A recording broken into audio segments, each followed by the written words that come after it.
plaisir de vous revoir. Allez bien? Oui, vous-même. Alors, avec ces responsabilités, ça pèse?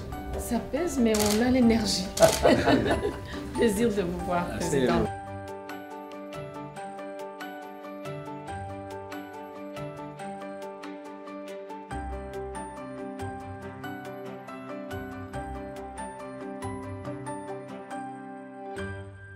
Je viens d'avoir l'honneur d'être reçue par le président de la République. C'est ma première visite en Tunisie après mon élection à la tête de la francophonie en octobre l'année dernière.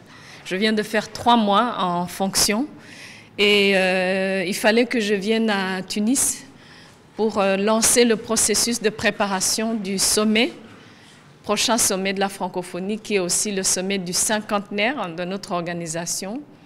La décision qui a été prise ce matin en commun entre les autorités tunisiennes et moi-même, c'est que ce sommet aura lieu donc à Tunis la 2e semaine de novembre 2020.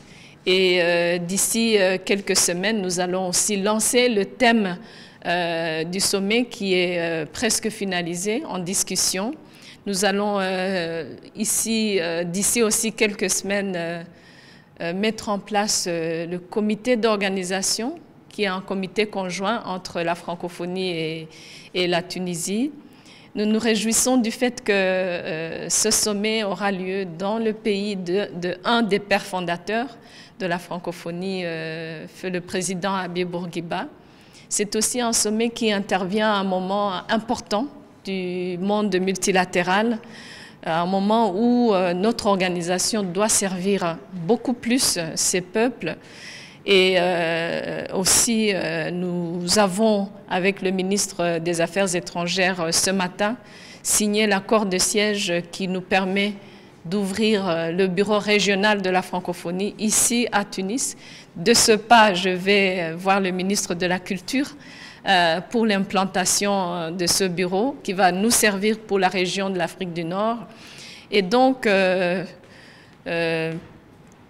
on n'a pas besoin de redire l'importance de la Tunisie pour la francophonie, ce que représente ce pays en termes d'histoire de l'organisation, en termes de perspectives d'avenir et aussi très certainement pour moi-même qui suis très proche de ce pays où j'ai vécu quelques années, aussi en accompagnement continu de la francophonie à la Tunisie, un membre très important de notre organisation.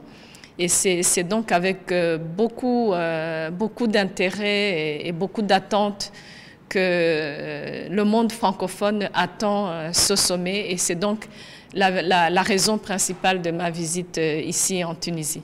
Merci.